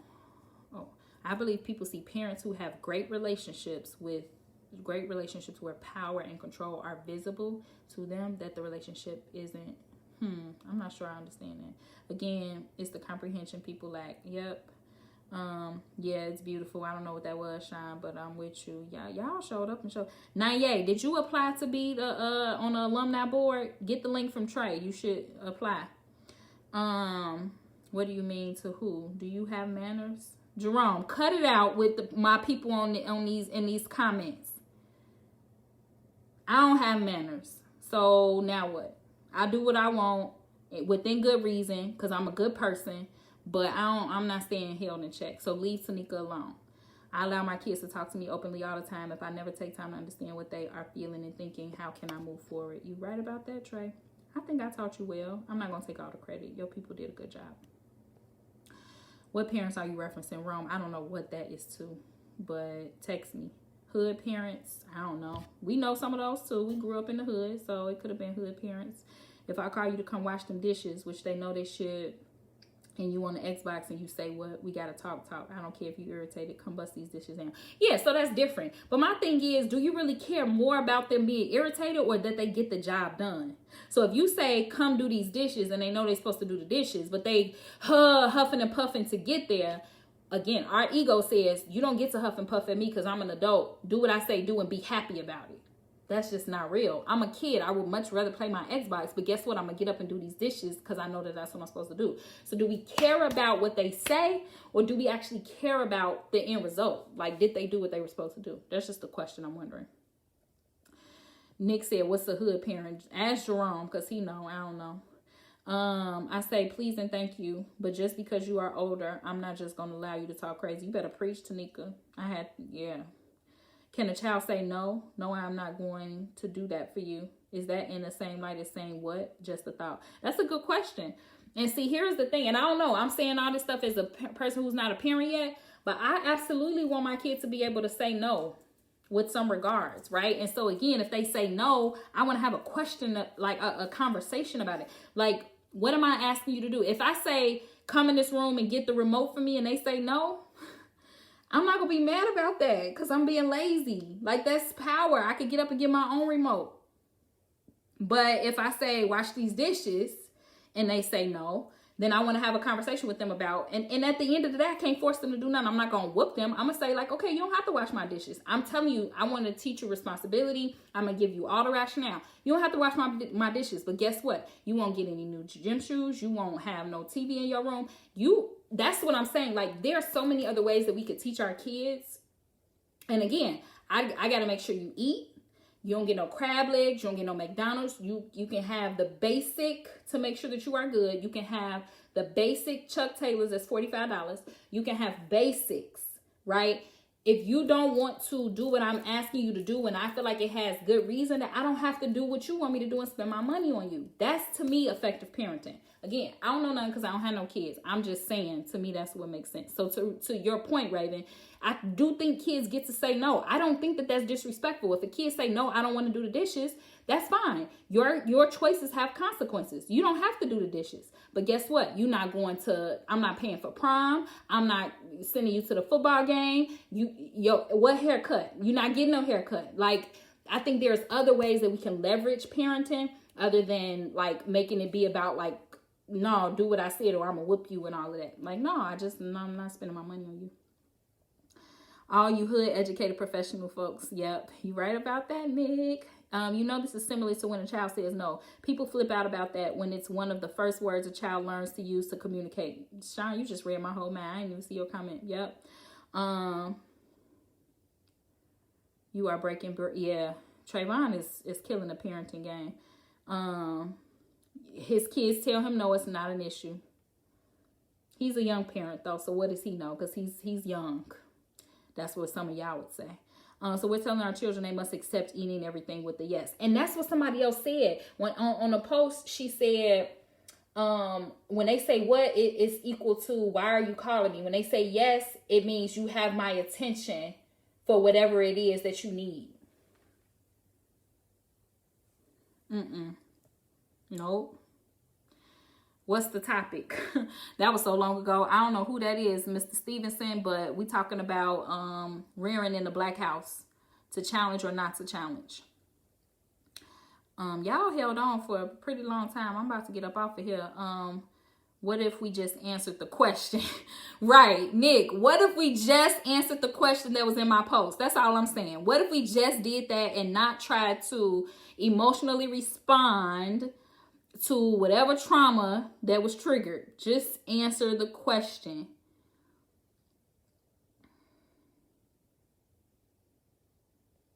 It's really about control. It stems from emotional and mental fragility, which manifests into superiority complex. This is Trayvon graduated from high school in 2014. This is my son. He one of the Carew boys. Y'all see me post about Carew boys all the time. This man is the truth. Like, I can't even lie to y'all. He the same one that I was saying, like, wasn't going in blind, like, like, what you want me to do, Miss Carew? You know I love you, but I'm wondering, or, that don't work for me. That don't make much sense. Like, this sentence he just wrote is really about control. It stems from emotional and mental fragility. I know 40-year-olds who don't know what fragility is, which manifests into a superiority complex. If Trayvon don't get up off my live, Jerome talking about I'm reaching. Say more, Jerome. How am I reaching? Just because I disagree with you, what's the reach? Say more. Latia said, from what I can remember, my daughter now 5, when first speaking, her response was what? Not that she was irritated, but it was a natural response for her. I corrected her with yes, and she responds that way, yeah. Yeah, but why did it need a correction, is my wondering. Is it because you were raised that it was wrong? Like, why correct her? What was so wrong about her saying what? She wasn't being disrespectful. She was 5. So I'm just wondering. Don't play the game then. Yeah, probably, Jerome. Is she though? I do not feel like this is a reach. It is okay to ask questions. Nothing is a reach. Yeah. Thank you, Raven. I don't know what Jerome was talking about. I'm going to have to call him when I get off to see. Shatoya said, I think our generation communicates more with our children. I agree. The average tone when our children answer what when we call them is with annoyance. It's the way our children say what. I don't think anyone, I could be wrong, thinks the word itself is disrespectful, but most parents know that when their children say it, their children are annoyed. What's wrong with being annoyed, Shatoya? We as adults get annoyed. Kids should be able to get annoyed too. I would ask my son what's wrong and he would say I'm playing a game or whatever. I get it. He's into his thing.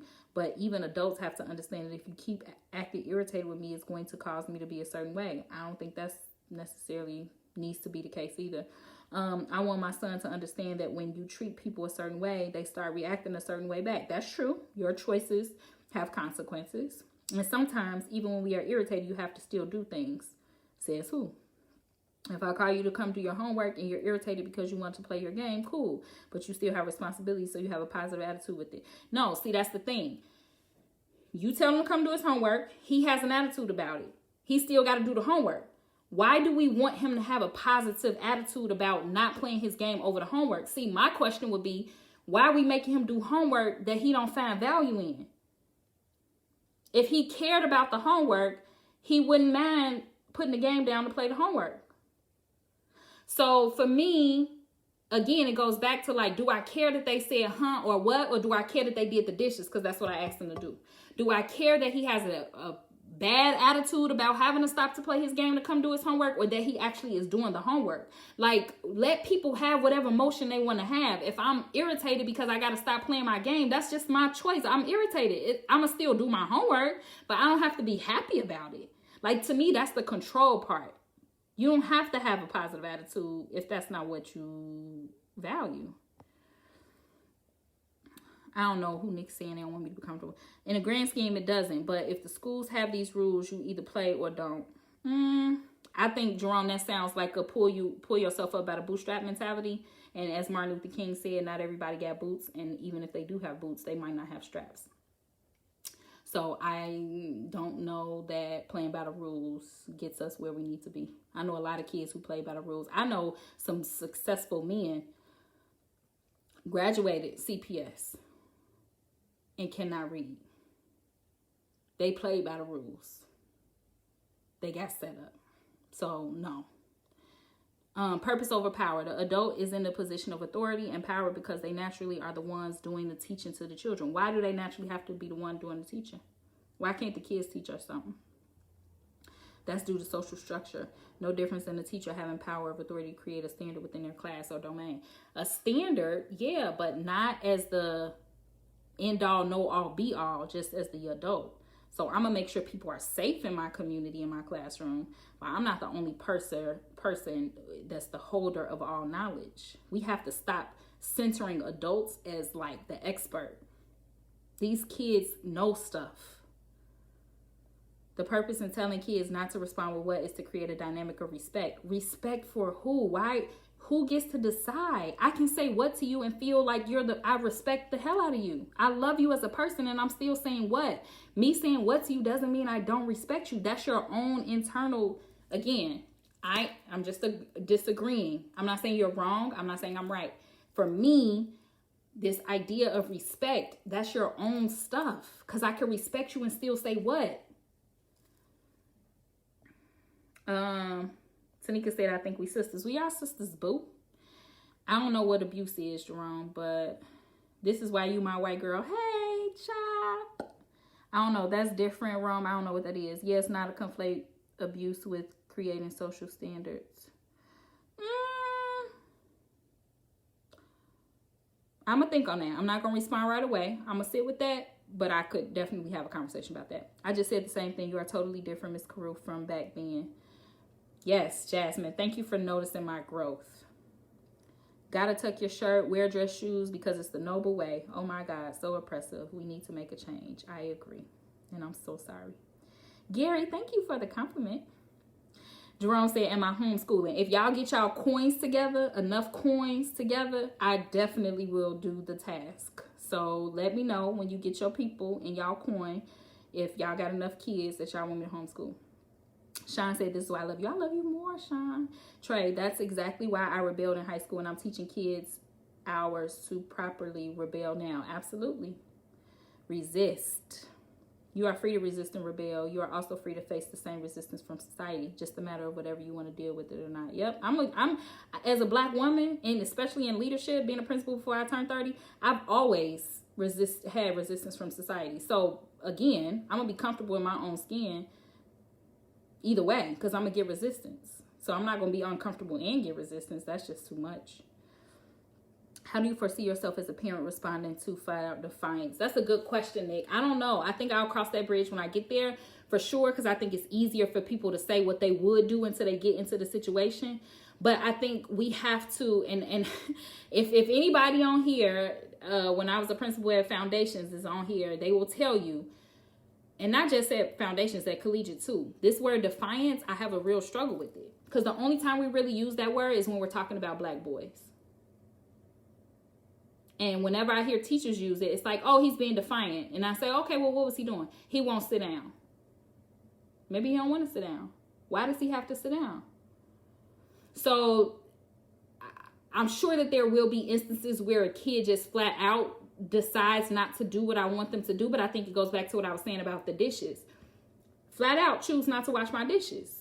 But just know I'm going to flat out say you can't have the mics that's coming out on Saturday. I'm not going to get into no power struggle with no kid. I'm not doing that. You have the power to choose. Like, I don't care how old they are. 4, 2, we can't force people to do nothing. I don't care if you the mama, the daddy. If God can't force us to do nothing, what makes you think parents have that much control? All I can do is try to teach you the values that I think are important and reward you accordingly. If you don't want to follow my rules, that's fine. I don't have to spend my coin on you. I just don't see that there's going to be I can't foresee an instance where my child would do something that's so defiant, which I hate that word, so defiant that I'm like trying to fight them or beat them, or I don't know, like punishment, taking stuff away. Like, you just don't get extra stuff when you don't do the right thing. And if you do something that I say I need you, if you choose not to do something that I'm telling you you need to do, then there are consequences for that. Namely, attached to the things that you love. No cell phone, no Jordans, no TV, whatever you love, anime, whatever. I think that would be my approach, but I don't know. I'll let you know when I get there. I sometimes think I've raised some kids that are too open about their thoughts and feelings, but my parents always had dialogue with me. And I think, Latia, I think that's a good reflection point. Only you know, but it makes me wonder, like, why do you think that you might be too open? Is it because of societal standards? Because when you look around, you don't see many other parents doing that, right? So I would just wonder, is it necessarily a bad thing, or is it just that you feel that kind of way because society hasn't normalized it? Nick, Bill is not coming soon. Baby did not break that couch. Definitely different. I appreciate the transparency. We both struggling the year we met. We were both struggling the year we met. I don't really remember, Jasmine, but yes. Emmanuel said, hold up, my kids been running around breaking stuff too. No, I ain't get permission for them to break your stuff. Growth. Yes, Jazz. Growth. Keep reading. 25 and still trying to unlearn and unpack the noble way. Maybe I should join the Alumni Association. It's time. I sent you the link, so you should be doing that. Trey said, why do we continue to blindly follow a culture we truly know nothing about? Well, Trey, the people ain't ready. The people ain't ready. They want us to be us. They do what we do and have the privilege to get away with it. They want our rhythm, but not our blues. That's just what it is. Society created the norms. We don't have to follow them. We also can experience the pushback from society too. It's a give and take. Yep. But my argument is we experience the pushback from society anyway. So ain't no giving and taking. It's just what it is. I lied, cursed Adam and Eve. Yes, but it's still not a curse word. My mom say that all the time. We can't say a grown person lied or is a liar. And I always say, no, that's not right. Facts. I say this all the time. Generational trauma. We do need to have, we do not have to assimilate ever. And I teach my son that, but I want him to understand that when you go against the grain, accept how things will go. Yeah. Yep. Everyone doesn't wish to be an entrepreneur. If you wish to work for a particular company, understand that your job might say you can't curse in here or we'll get rolled up. Yep. We can't say, oh, well, this is how I am. You can't say, oh, well, but you got to be willing to take the consequences, right? I think that goes back to being a polite person. I've been cursing a lot now, but I generally, for most of my life, didn't curse because I just didn't see value in it. So I think that if I have a reason for why I'm not doing it, if the reason is I need to get a paycheck because this is my job and I want to have nice things, then that's a reason for me not to do it. Again, it goes back to what is the purpose. If you can identify a purpose for a person, they are more likely to get on board versus just saying because you can. Now, if you tell me, you Jillian, you the principal, but if you wear mics, I'm taking your salary, then I have a choice to make.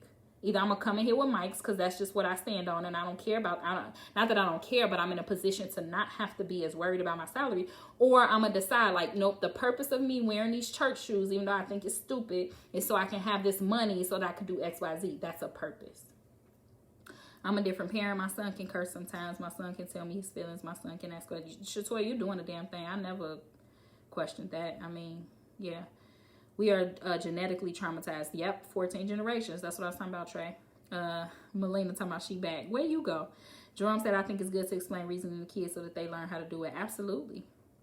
That's why I feel like it's so important to break a cycle in your family so that the same mistakes and doubts don't continue. I allow my children to talk openly, ask questions. Good job, Naya. Let's be clear. Mine aren't saying what because they like living here and having dinner. That's you, Josh. That's clear. That's in your house. I ain't mad at that. Again, that's you get to choose that. But just say that's the preference. That's just because I said so. Basically, you saying this because I said so. And that's cool for you and yours. I feel like I'm coming in on the ass end of this convo and it's not appropriate to immediately disagree. Like I don't have a full understanding. No, you can still disagree, Shannon. Go back to the previous post. It's 180 of y'all that disagree with my way of thinking. The good news is I'm not trying to change nobody's mind. I'm really not. I'm really just trying to get people to at least consider that there is an alternative out there that exists. So yeah, you don't have to have a full context. Whatever you heard is enough for you to say, nope, I can't get with it. Any parents let your kids call you bro, sis? Why y'all be getting so pressed when the people be saying that? It's like when you call a child and they say, as a parent, we get mad because we want them to say yes. Yeah, you want them to say yes, but they don't have to because you value yes. They don't. Nick Jones, I had to check my oldest when she called me bro. Why y'all be getting pressed when they say bro or sis? I'm like, nah, we don't do that here. I'm not your peer. The parents be getting pressed when they get called bro. Probably looked at you like, what I'm doing wrong. She did, but that was why we had a convo about it. It's never because I said so. I love that, Emmanuel. And that's the thing, like, just talk about it. Have a conversation. Give some people some agency. Your kids. Hey, booby. That's a fair point. I just think there's a matter of balance. You can adapt and resist. It doesn't have to be one or the other. That's why I said it's not a disservice. I agree, Emmanuel, and this is what I'm gonna say too, is that ultimately I feel like the real flex is being able to identify when there's an opportunity to resist or assimilate and actually making the choice for yourself, right? Like, I think that's the real flex. It's like, this is the system. I understand how to navigate it, but I'm actually going to consciously make the decision to resist. I think that's the biggest flex, right? And I'm not going to sit here and say that I don't assimilate sometimes, or not assimilate, but like hold back and say things that I really want to say, or, you know, I think that that's like being strategic. So I think there's a difference between assimilating and being strategic, right? Like assimilating because people say you should assimilate, or being strategic to say like, hey, I could assimilate or I could resist, and I'm actually going to make a strategic move and assimilate right here because the game plan is going to be better down the end, you know, down the road when I do X, Y, Z. 10 years ago, you would have knocked my head off. Sorry, but not sorry. Melina, you still traumatized, baby. I'm sorry. We got to fix it. I hate that I was that kind of teacher to you. Well, Laurel is watching? Preach. We are the standard. Yes, Jasmine, we are the standard. We know it. We've been forced to forget it. Yeah, we do know it. And it's all intentional that we've been forced to forget it. And that's why I'm saying for my peoples, I want us to regain that knowledge of self, that we are the standard. Okay, y'all. All I had was a bagel for breakfast, and I don't know, I feel like it's knocking on 11 o'clock. I'm so hungry. As long as they're respectful, never diminish their voice. Had to learn that. Yeah, but my question is, what is respectful? Who got to determine that? We scared to question people because we've historically been taught to fear white God if we question his authority or word. And I don't know, my mama taught me it's okay to question God. Like, well, I don't know. Sometimes she'll say, don't put a question mark where God put a period. But she'll also say that God is big enough to handle your question. So if you scared or you want to know why something happened, you can ask him and he'll reveal it to you. So I don't know. I'm not saying it will save them, but they will do their part. The racist mind goes off of power because they feel the color of the skin puts them in authority. Yep. Elliot is watching. Jada, hey y'all. Yes, listen to your kids. They're great teachers. Communication is key. Touch on it. I've learned telling my child that his behavior is rude or disrespectful is me saying I want him to consider my feelings. Yes, Jew. So say that. However, I have to make sure I'm consider his feelings. Correction goes two ways in parenting. My son teaches me areas. Oh, you mean your kid could teach you something, Jarema? Girl, bye. The important part is listening and hearing to me is two different things. You may hear me, but are you listening? That's good too. If not the parent, then who? I don't know, Nick, but that sounds like a profound question. Thank you. If not now, then when? I'm the one with the more developed brain. Yes, the parent gets to determine that for the child. So self-determination is a Kwanzaa principle. Is that only at a certain age? Emmanuel? I say that all the time. What's wrong and right in our culture? Yeah, mine going to be that way because that's how I'm raising them. Their mom hates it. Yeah, I mean, everybody gets to choose. I don't know how it's going to turn out. Rome, don't do me. I don't. This is why our students struggle with expressing themselves, and the educational system is screwed up because they devalue the arts and other programs to help them become well-rounded human beings. Absolutely, and use all the different parts of their brain. You right, Jazz. Spoken from the dopest art teacher in the land. Y'all are killing me with this research on parenting. Can't no book, Google site, nor college teach you how to raise your child. Yeah, no, I don't know that, but the Bible is a book, and there are some principles there, and maybe you believe or you don't believe. And I think that there's also, nothing works for every kid, right? I think that that's the beauty in parenting, but I think it would be kind of irresponsible. I don't know if that's the right word, Melina, but what I'm leaning on is irresponsible to think that experiences from others should be discredited. I don't know. Experiences and research. Be a parent and not a friend. I don't know what that means. Yes, my fiance has definitely challenged my thinking on that. He calls Carter best and bestie. We want him to talk to us and advocate for himself. I was saying your hair is beautiful. Oh, thank you, Shine. What are manners? That's a good question, John King. Because don't tell me about no manners. I'm not, listen. You can huff. Come wash these dishes. My point exactly, Nick. I don't care how you get there, but them dishes better be done when I come out this bathroom. Being a parent inherently means that there's a level of authority assumed. That's a different dynamic than being a friend when there is no sense of authority instilled or implied. But see, here's the thing. When you have respect for someone as a friend or as a parent, you don't have to have authority.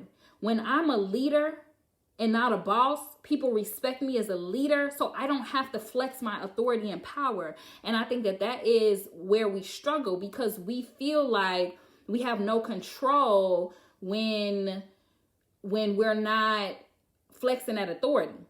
And I learned this in school leadership.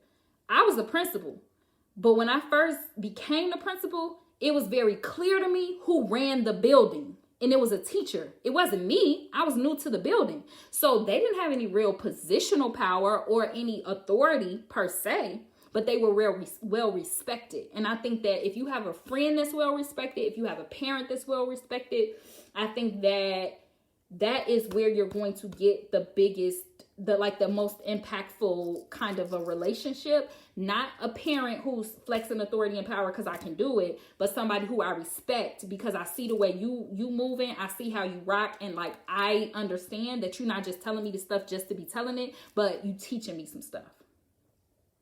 That's just my thought, Emmanuel. I don't know. You could call me though, because I feel like we could have a good conversation. That's power as well. Definitely flex of power as well. We're taught that money control the household. Yes, at a young age. You don't pay no bills, so you don't have no opinion. Sit down, be quiet, don't, all that. That's also a form of power. It's just redirected. I'm not sure what that meant, Nina, but I'm sure it was spot on. I felt attacked with them crab legs being taken away. So many of my students are on this live. I miss y'all. Hi, Keontae. That's also a form of power. It's just redirected. Okay, Emmanuel, that's whipping in itself. Okay, you ask, why can't the kids be the teacher? Generally speaking, I say because they don't have brain function and emotional maturity. And because you says who, I'm going to say science. Yeah, so there's certain parts of your brain that's not developed until 25. But you can't tell me that the kids teach me the new music out, the new dances. They can teach you some stuff.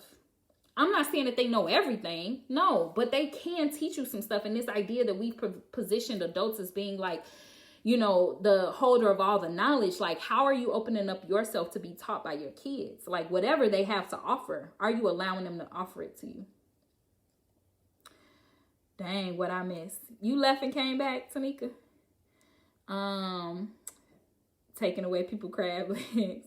Not the anime. Okay, taking away things I love is flexing power. You have the power to do it.